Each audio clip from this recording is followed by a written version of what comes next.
రోజు దాన ధర్మాలు చేస్తే మోక్షం లభిస్తుందని మన పురాణాలు చెప్తున్నాయి. అసలు సంక్రాంతి పండుగ వెనుక మన పురాణాల్లో ఉన్న కథల గురించి. సంక్రాంతి పండుగ ఎందుకు జరుపుకుంటాం? గంగిరెద్దుల సంప్రదాయం. ఈ హరదాస్ ఎవరో? మనం పశువులను ఎందుకు పూజిస్తాం? ఆకాశం నుండి గంగాదేవి భూమి మీదకి ఎందుకు వచ్చారు? ఆ భగవానుడు ఛాయాదేవిని శనిదేవుడు తన తండ్రిని కుష్ఠవ్యాధితో శపిస్తాడు. విష్ణువు రాక్షసులను అంతం చేసి యుద్ధం ముగించుకునే రోజు ఈ ఆత్మలకు శాంతి కలుగుతుందని తెలుసు. భీష్ముడు తన ప్రాణాన్ని త్యజించాడు. శివుడి కోసం కఠిన తపస్సు. ప్రజలు రోజు తినాలంటే చాలా ఆహారం కావాలి. ఇప్పుడు తెలుసుకుందాం. Please like, share and subscribe. Comment మర్చిపోకండి. సబ్స్క్రైబ్ చేసుకోవచ్చుగా.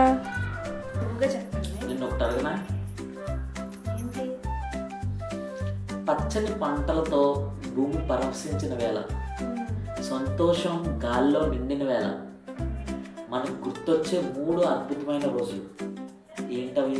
అవేంటో తెలియదా మీకు? మనందరం ఎంతో ఇష్టపడే రోజు భోగి, సంక్రాంతి, కనుమ. అబ్బో, నీకు చాలా విషయాలు తెలిసే. ఇంకేం తెలుసు? కేవలం పండుగలు మాత్రమే కాదండి, మన సంస్కృతి, కృతజ్ఞత, ఐక్యతను అర్థం పట్టే వేడుకలు. పండుగల్లో తొలి రోజు భోగి, కొత్త ఆరంభానికి సంకేతమైన రోజు. తెల్లవారుజామున భోగి మంటలు వెలిగించి పాత వస్తువులు అగ్నికి అర్పిస్తారు. ఇది మన జీవితంలో ఉన్న పాత బాధలు, చేదు అలవాట్లు వదిలేసి కొత్త ఆశలు ఆహ్వానించడం అని చెప్తుంది. పిల్లలకు వేసే భోగిపళ్ళు వారి జీవితాల్లో పూల పండుగ వికసించాలని కోరుకుని ఆశీర్వదిస్తారు. రెండవ రోజు సంక్రాంతి, సూర్యుడు మకర రాశిలో ప్రవేశించే పవిత్ర సమయం. రైతుల కష్టాన్ని ఫలితం దక్కే రోజు. భూమికి, ప్రకృతికి కృతజ్ఞత చెప్పే పండుగ సంక్రాంతి. ఇళ్లల్లో అరిసెలు, పొంగలు, పాయసం చేసుకుని అందరూ సంతోషంతో ఉంటారు. ఆకాశంలో రంగురంగు గాలిపటాలు ఎగరేస్తారు. కుటుంబ సభ్యులంతా ఒకే చోట చేరి సంతోషాన్ని పంచుకుంటారు. మూడవ రోజు కనుమ.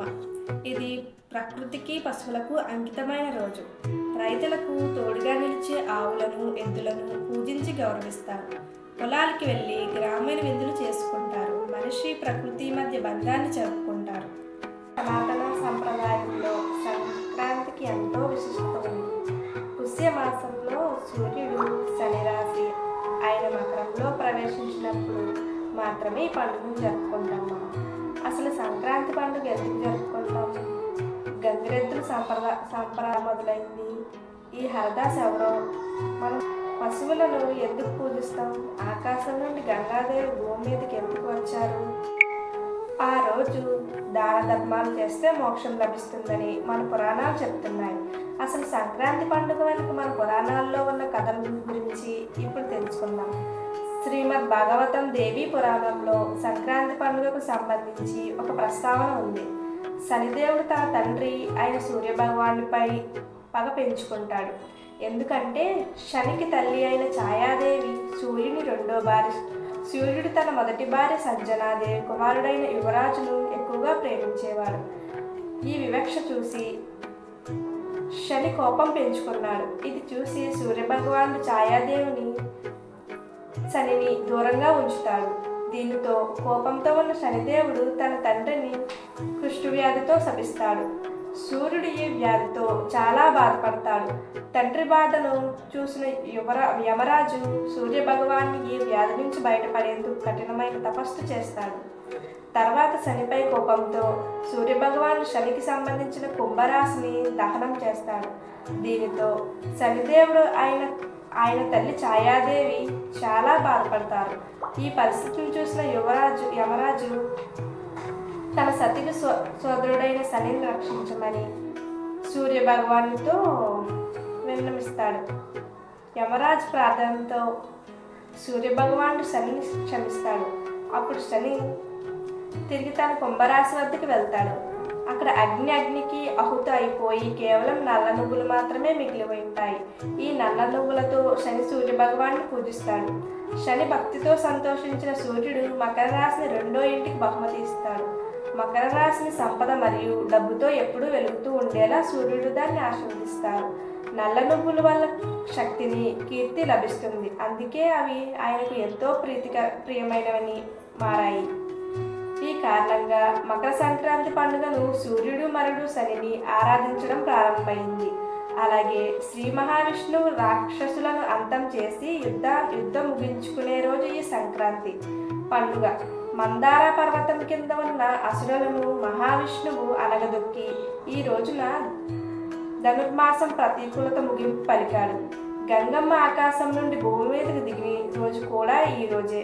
పూర్వకాలంలో సగరుడు అనే మహారాజు ఉండేవాడు. ఆయనకు 60,000 మంది కుమారులు.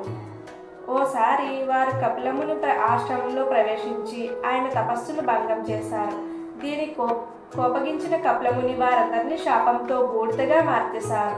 అయితే ఈ బూడిద కుప్పలపై గంగ ప్రవాసిస్తేనే వారి ఆత్మలకు శాంతి కలుగుతుందని తెలిసింది.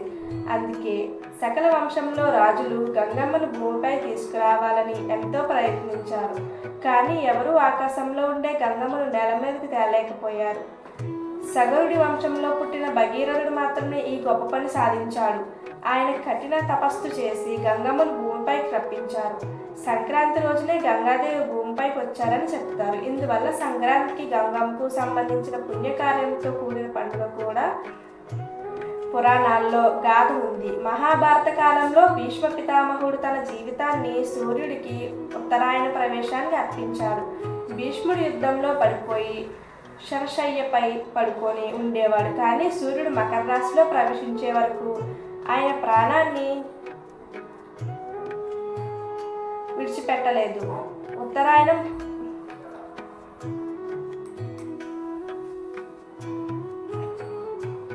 ఉత్తరాయణం ప్రారంభం అయ్యగానే భీష్ముడు తన ప్రాణాన్ని త్యజించాడు. పురాణం ప్రకారం ఉత్తరాయణం సమయంలో శరీర భాగాన్ని విడిచేవారి ఆత్మలు నేరుగా స్వర్గానికి వెళ్తాయి. ఇవి జనన మరణ చక్రం నుంచి విముక్తి పొందుతాయని విశ్వసిస్తారు. ఈ కథలో మకర సంక్రాంతి పండుగకు ఆధ్యాత్మిక ప్రాధాన్యం మరింత పెరిగింది. సంక్రాంతి అంటే కొత్త ప్రారంభాలు సంకేతమని భావిస్తారు. గంగిరెద్దుల సంప్రదాయం ఎలా మొదలైంది? సంక్రాంతి పండుగ వచ్చేసరికి ఊరూరా గంగిరెద్దులు కనిపిస్తాయి. ఈ సంప్రదాయం పూర్వం ఎలా మొదలైందంటే, గజాసురుడు అనే రాక్షసుడు శివుడి కోసం కఠిన తపస్సు చేస్తాడు.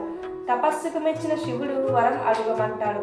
అప్పుడు ఆ గజాసురుడు శివుడు తన పొట్టలో ఉండాలని కోరాడు. శివుడు తన మాటలను పఠించి గజాసురుడి ఉదరంలోకి వెళ్ళాడు. అయితే శివుడిని బయటికి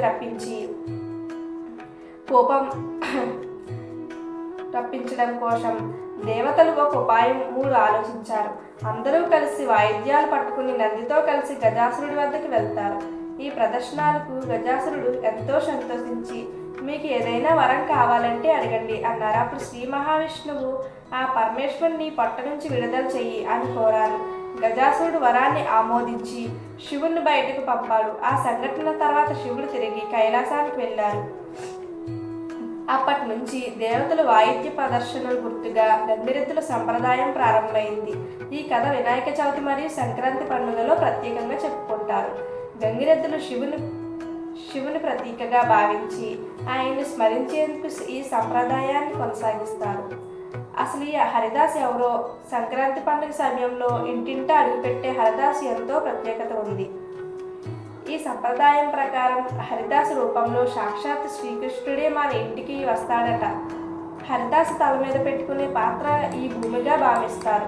అందుకే ఈ పాత్రను హరిదాసులు నేల మీద పెట్టరు. భిక్ష పూర్తి చేసి తమ ఇంటికి చేరుకున్నాక మాత్రమే ఆ పాత్రను కిందికి దించుతారు. ఇదంతా భక్తితో కూడిన సంప్రదాయమే కాదు, సంక్రాంతి పండుగ ఆధ్యాత్మికతను మరింత గొప్పదిగా చాటే ఆనవాయితీ కూడా. హరిదాసుని రూపంలో వచ్చే శ్రీకృష్ణుడికి మనం ఆతిథ్యం ఇవ్వడం, భక్తి ప్రదర్శించడం అనేవి ముఖ్య కార్యమని భావిస్తారు. పశువులను పూజించడం వెనుక ఉన్న కథను, కనుమ రోజును పశువులను పూజించే సంప్రదాయానికి పురాణ గాథ ఉంది. ఒకసారి శివుడు తన నందిని పిలిచి భూలోక ప్రజల ప్రదేశం ఇవ్వమని చెప్పాడు. ప్రతిరోజు ఒంటికి నూనె పట్టించి తలకి స్నానం చేయాలి, నెలలో ఒక్కసారి ఆహారం తీసుకోవాలని చెప్పారు. అయితే నందీశ్వరుడు అయోమయంగా ఈ మాటను ఇలా చెప్పాడు: ప్రతిరోజు ఆహారం తినాలి, నెలలో ఒక్కసారి నూనె పట్టించి స్నానం చేయాలి. ఈ మాటల వలన శివుడికి కోపం వచ్చి, ప్రజలు రోజు తినాలంటే చాలా ఆహారం కావాలి, ఆ ఆహారాన్ని పండించేందుకు నువ్వు సహాయపడాలి అని నందిని శపించాడు. అప్పటి నుండి ఎద్దులు రైతులకు సహాయం చేస్తూ వ్యవసాయంలో కీలక పాత్ర పోషించాయి. స్వయంగా నందీశ్వరుడు భూమిలోకి దిగివచ్చి ప్రజలకు ఆహారం అందించాడని, అందుకే కనుమ రోజు పశువులను నందీశ్వరుడిగా భావించి పూజిస్తారు. ఈ సంప్రదాయం వ్యవసాయం పట్ల గౌరవాన్ని, పశువుల ప్రాముఖ్యతను తెలియజేస్తాయి. మన సంప్రదాయానికి ఆధ్యాత్మికతను జోడిస్తుంది.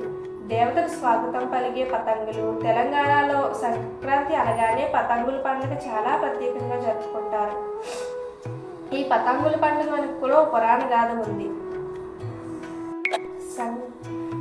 సంక్రాంతి సమయం ఉత్తరాయణ పుణ్యకాలం ప్రారంభం అవుతుంది. అంటే దేవతలు ఇది పగటి కాలం. ఈ సమయంలో దేవతలు ఆకాశంలో విహరిస్తారని చెప్తారు. దేవతలకు స్వాగతం పలికేందుకు గాలిపటాలు ఎగరేయాలని చెప్తారు.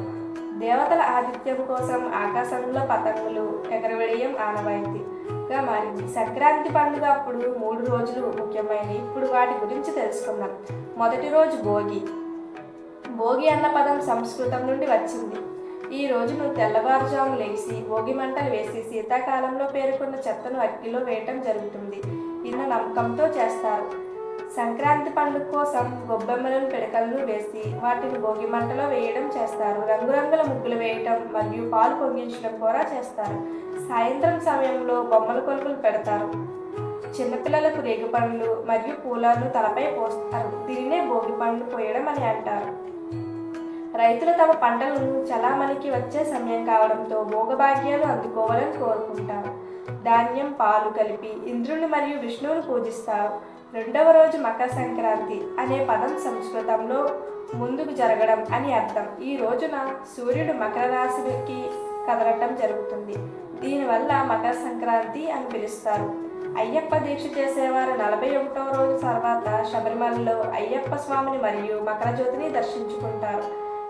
ఈ రోజున గాలిపటాలు ఎగరవేయడం, పందాలు కాయటం చేస్తారు. ఆడవారు ముగ్గులు వేయటం, ముగ్గులు పోటీలు నిర్వహిస్తారు.